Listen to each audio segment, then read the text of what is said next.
रात की स्याही मुगल फौज के ऊपर इस तरह छाई हुई थी जैसे आसमान ने दुनिया से रोशनी छीन ली हो। आज कोई आम रात नहीं थी, ये कफन रात थी। वो रात जब मुगल शहजादा आरिज मिर्जा ने अपनी जिंदगी और मौत का फैसला खुद लिखने का इरादा किया। उसने सफ़ेद कफन अपने कंधों पर डाल रखा था, निशानी के या तो वो जंग जीत कर लौटेगा या लाश बनकर। उस वक्त उसके दिल में अजीब सा सुकून था, लेकिन उस सुकून के नीचे एक गहरी बेचैनी भी चल रही थी। आज जब उसने अपनी तलवार तेगे मुराद को हाथ में उठाया, उसे महसूस हुआ कि जिंदगी कुछ ही लम्हों की मेहमान है। जंग के मैदान से दूर एक और जिंदगी तूफान गुजर रही थी। राजपूत दुल्हन मीराबाई, जिसका नया नया शादीशुदा दूल्हा जंग में शहीद हो गया था, वो उसकी लाश की तलाश में अंधेरी रात, खून से भरी जमीन और मुर्दों के ढेर के दरमियान से गुजर रही थी।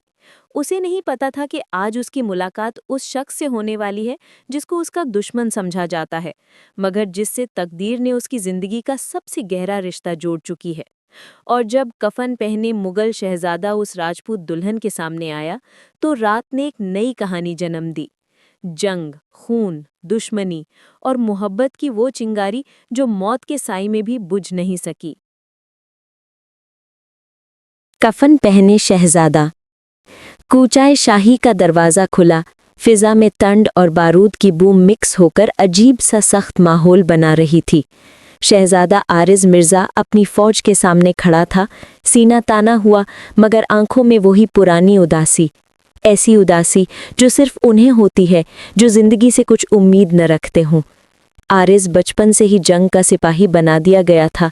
उसने खुद तलवार चलाना नहीं सीखा था, तलवार ने उसे चलाना सीख लिया था। बादशाह, उसका बाप, अक्सर कहता, शहजादों का नसीब या ताज होता है या कब्र। आरिज ने आज अपनी कब्र चुन लीखी। उसने सफ़ेद कफन कंधों से उतारकर सीने पर मजबूती से लपेट लिया। फौज में खामोशी फैल गई। कफन पहनता शहजादा पहली बार किसी ने नहीं देखा था। आरिज ने आसमान की तरफ देखा।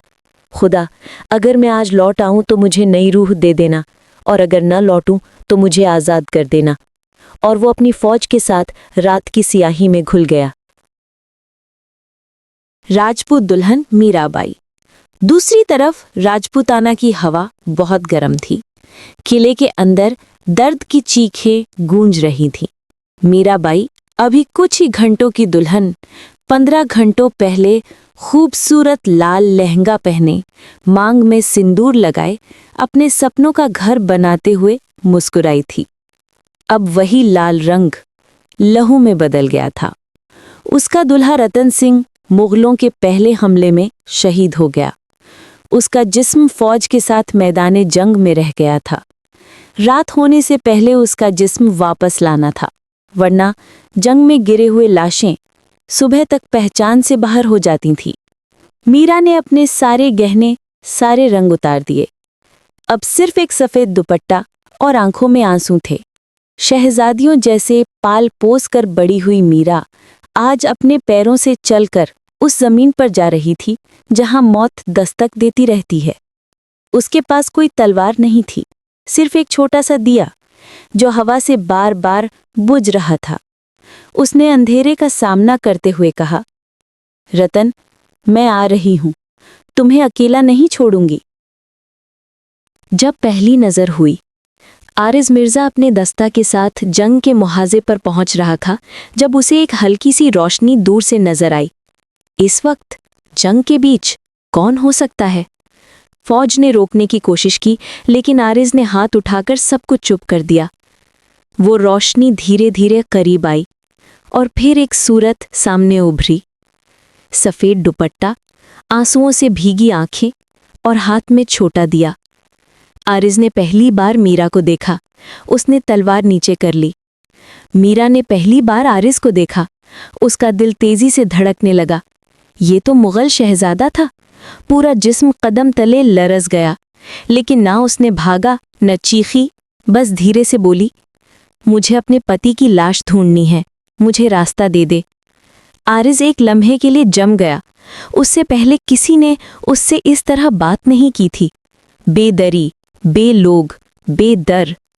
आरिज ने धीरे से कहा, रात महफूज नहीं है, तुम अकेले नहीं जा सकती।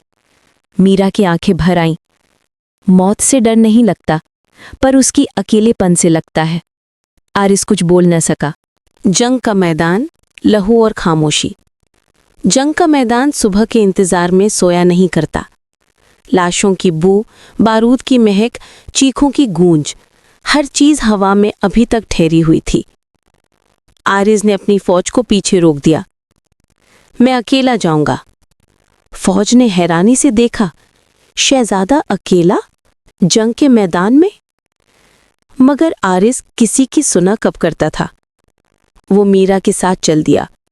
रात के अंधेरे में दोनों के कदम एक साथ बढ़ रहे थे। आसमान पर बादल, जमीन पर लहू, हवाएं दोनों की सांसें सूख रही थीं। मीरा धीरे से बोली, तुम्हें डर नहीं लगता? तुमने कफन क्यों पहना है? आरिज ने मुस्कुराहा भी नहीं, बस हल्का सा जवाब दिया, आज जिंदा लौटने का इरादा नहीं था। मीरा रुक गई। उसने पहली बार आरिज के चेहरे को गौर से देखा।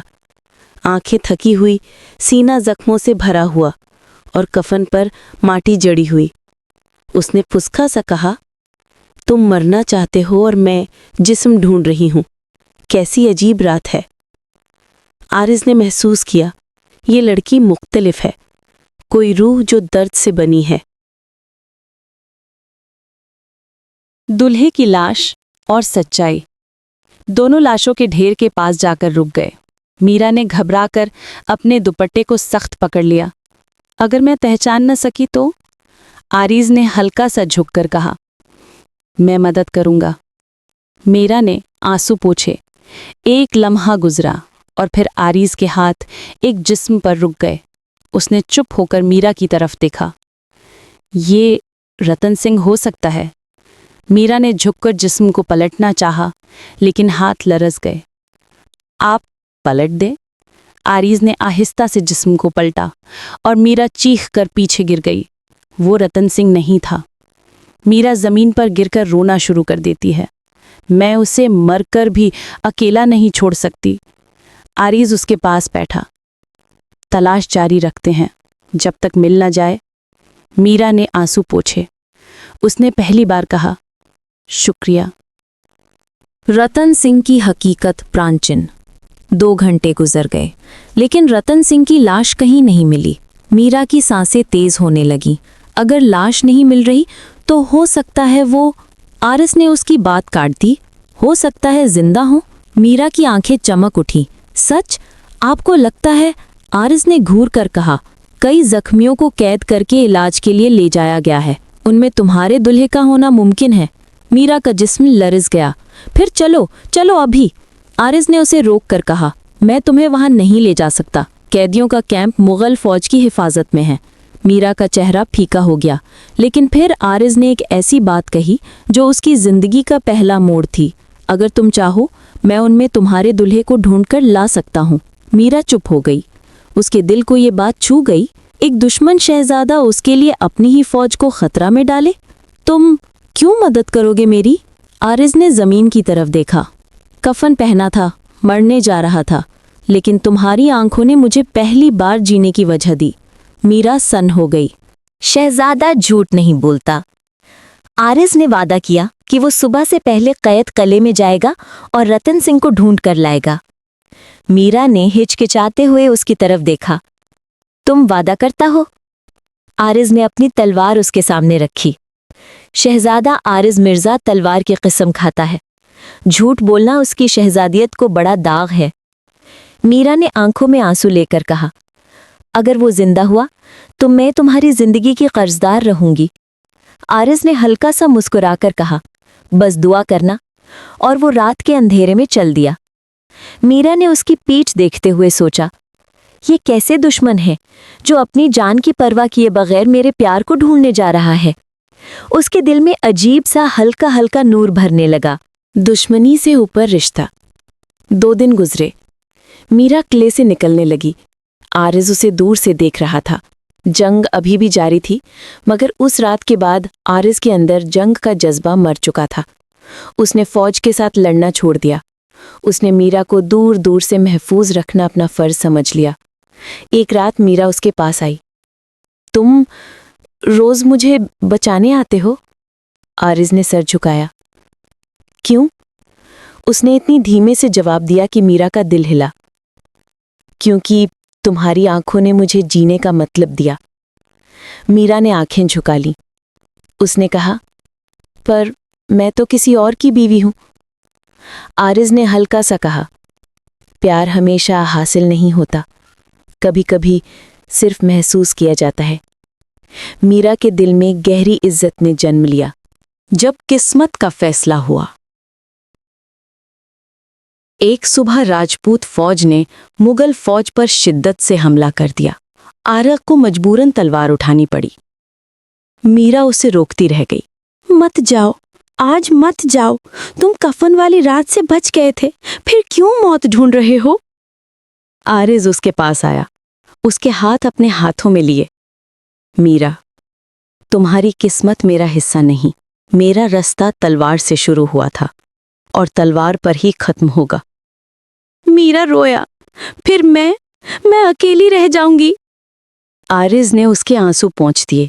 मैं मर जाऊंगा मीरा, लेकिन तुम जिंदा रहो। तुम्हारी जिंदगी मेरी जीत होगी। उस लम्हे मीरा को समझ आ गया, वो उस राजपूत दुल्हे से ज्यादा इस मुगल शहजादे से रिश्ते में बंध चुकी थी। लेकिन अब बहुत देर हो गई थी। आरिज जंग के मैदान में उतर चुका था। आखिरी जंग, आखिरी सांस। जंग बहुत खूनी थी। आरिज ने बहादुरी से लड़ाई लड़ी। राजपूत फौज ने उसे घेर लिया। हर तरफ तलवारों की चमक, हवा में बारूद, जमीन पर लहू। आरिज के सीने पर गहरा जख्म लगा। वो धड़ाम से जमीन पर गिर गया। दूर से मीरा चीखती हुई उसकी तरफ भागी। आरिज! वो उसके पास आकर जमीन पर बैठ गई, उसका सर अपनी गोद में रखा। आरिज मुस्कुराया। तुम आ गए। मीरा बिलख उठी। मैं तुम्हें मरने नहीं दूंगी। आरिज ने धीरे से कहा, मैं मरकर भी तुम्हारे साथ रहूंगा, तुम्हारे दिल की धड़कनों में। मीरा ने उसका हाथ पकड़ लिया। आरिज, मुझे माफ कर दो, मैं तुम्हें कभी कभी दुश्मन समझती रही। आरिज ने उसका आंसू पोंछकर कहा, तुम कभी दुश्मन नहीं थी, तुम तो मेरी रूह थी। मीरा चीखी, तुम्हें नहीं मरना चाहिए था, मुझे तुमसे। आरिज ने उसके होठों पर हाथ रखा। प्यार का एहसास लफ्जों से बड़ा होता है, और तुम्हारे आंसू ने मुझे बता दिया। आरिज ने आखिरी सांस ली और उसकी आंखें हमेशा के लिए बंद हो गईं। कहानी का अंजाम, दर्द और अमन। मीरा ने उसकी लाश से कफन उतारकर उसे पहनाया। राजपूत और मुगल दोनों फौजों ने पहली बार देखा कि एक राजपूत औरत दुश्मन शहजादे के लिए रो रही है। किसी ने उसे रोका नहीं। आरिज की कुर्बानी, उसकी वफादारी, उसकी सच्चाई ने दोनों कबीलों के बीच जंग को रोक दिया। मीरा ने आरिज की कब्र पर सफेद फूल रखे। तुमने सच कहा था, प्यार महसूस होता है, और अब मैं तुम्हें महसूस करती रहूंगी। वो पलटकर चल दी। जिंदगी में पहली बार उसके दिल में दुश्मनी की जगह मोहब्बत और इज्जत ने ले ली थी, और कहानी वहीं से दास्तान बन गई।